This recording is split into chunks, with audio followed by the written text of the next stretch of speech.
We're back on Perspectives. Thanks for staying with us. If you've just joined us, we're continuing to look in depth at US President Donald Trump's announcement tonight that the United States will withdraw from the Iran nuclear deal. Since the beginning of his presidency, he called the landmark deal the worst deal ever. Trump making the announcement 4 days before the May 12 deadline, the US President signing a memorandum which will reimpose what he calls the highest level of economic sanctions on Iran. Here's a bit of Trump's address. The United States will withdraw from the Iran nuclear deal. In a few moments, I will sign a presidential memorandum to begin reinstating U.S. nuclear sanctions on the Iranian regime. We will be instituting the highest level of economic sanction. For more, senior Middle East correspondent Mohammed Al-Qassem joins me in studio, and Middle East security and geopolitical analyst Matthew Brodsky is with us from Washington, D.C. First of all, we'll jump into studio, Mohammed. We're, of course, hearing some reactions slowly trickling in at this very early stage. We know that Saudi Arabia, in particular, has been paying close attention. A number of Middle Eastern countries have responded, starting with Saudi Arabia.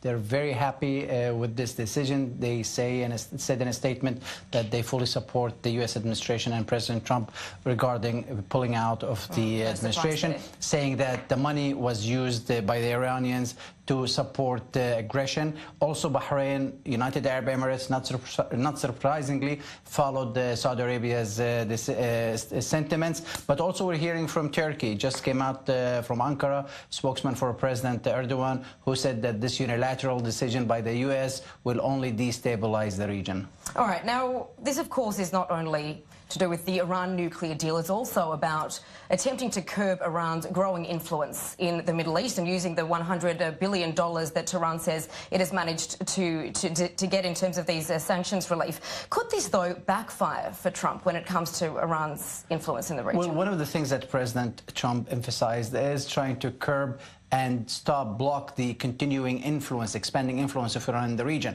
However, this could be something that will work in opposite of what President Trump wants to accomplish. Iran could use its influence in Syria, in Lebanon, in Yemen, in Iraq to destabilize the regions. In Iraq, we know that they support the paramilitary Shiite militias there.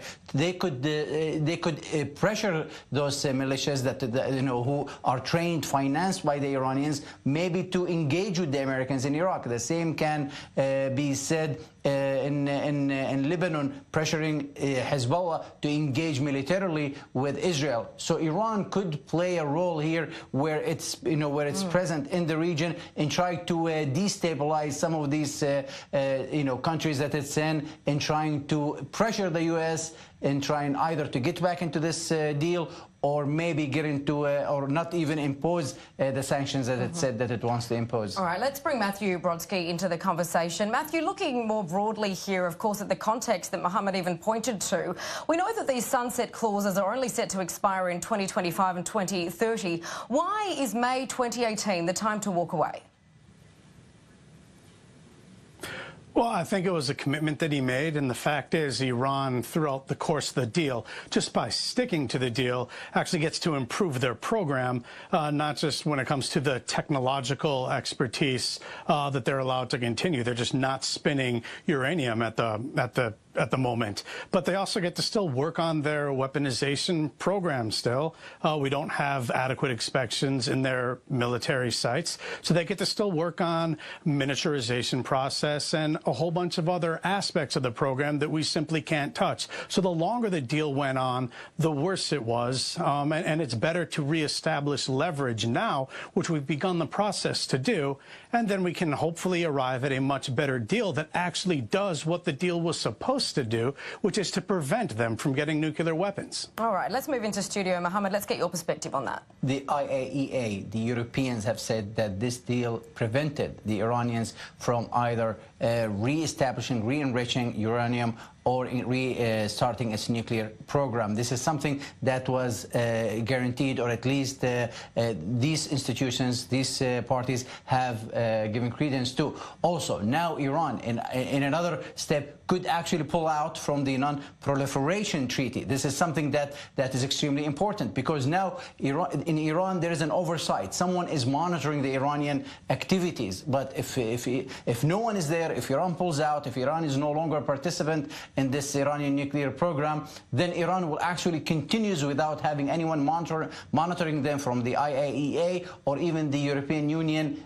Iran could continue with its ballistic and nuclear program without any supervision from the international community. All right. Matthew, to you, as we know, there are some delays that are built into this accord, a reconciliation period, I suppose, of about a month, delays of up to 180 days before these sanctions will actually bite Tehran. To that effect, then, what kind of immediate ramifications do you see playing out? I suppose we can just look at Israel as the first. Well, I think the most important place that this new leverage can be played out is in Europe, because for many, many months, the Trump administration has been embarked on a plan to try to renegotiate aspects with Europe. Our bigger problem right now is literally with Germany, France, and Britain, so that we can get them on the same page before we even deal with Iran. So now that we're essentially in the long wind-up motion and have started the process, there are 90 days and 180 days, as you say, for these sanctions to start winding up and for them to actually start taking this seriously. I don't know if they were just under the influence of listening to former Secretary of State John Kerry, who likes to stick his nose into places that shouldn't be after he's been, you know, out of office. But it doesn't seem like Europe took it, Trump, what he was saying and how he wanted to renegotiate seriously before. Maybe now they will. Hopefully they will, because we need a better deal. But it has to actually work. We can't just pretend that a deal works, which is what Europe is doing. And all they're interested in, really, frankly, is making money off of Iran. This is what is really motivating them right now. It's far less about nuclear prevention when it comes to these three European nations right now. And that's unfortunate. All right, well, we're already seeing that this is unfolding while tensions are extremely high between Israel and Iran. We're now going to go live to Israel's border with Syria. Our reporter Pierre Crescender is there for us. Pierre, what can you tell us? What's the latest happening up there? Well, the army has issued a communique just an hour and a half ago calling the population to open the public shelters on the Golan Heights and only on the Golan Heights in expectation of an imminent Iranian act of retaliation on the Golan Heights, not on the other parts of the northern border between Israel and Lebanon, for instance, but just on the border between Israel and the Syrian territory. And this because the army says it has identified unusual movement of Iranian troops, not proxies such as Hezbollah or Shiite militias, which are very active on the Syrian territory, but Iranian forces. In other words, the army is already in its communique targeting, pinpointing at the Iranian forces just in case Iran would choose to retaliate on a bombing attributed to Israel last month, which killed 7 officers of the Revolutionary Guards in an airbase inside Syrian territory, the famous T4 base. Just in case Iran would want to retaliate, the army is intimating Iran that it's ready to also retaliate to any acts of revenge that Iran would wait. All right, Pierre Crescender reporting for us from the Golan Heights there. A big thank you to Matthew Brodsky, who joined us from Washington, D.C., and, of course, senior Middle East correspondent Mohammed Al-Qassem with us in studio. We're going out for a quick break, but on the other side of this, the results of Lebanon's first parliamentary election in 9 years spells a gloomy reality for its Western-backed Prime Minister as Hezbollah sees a boom in voter support.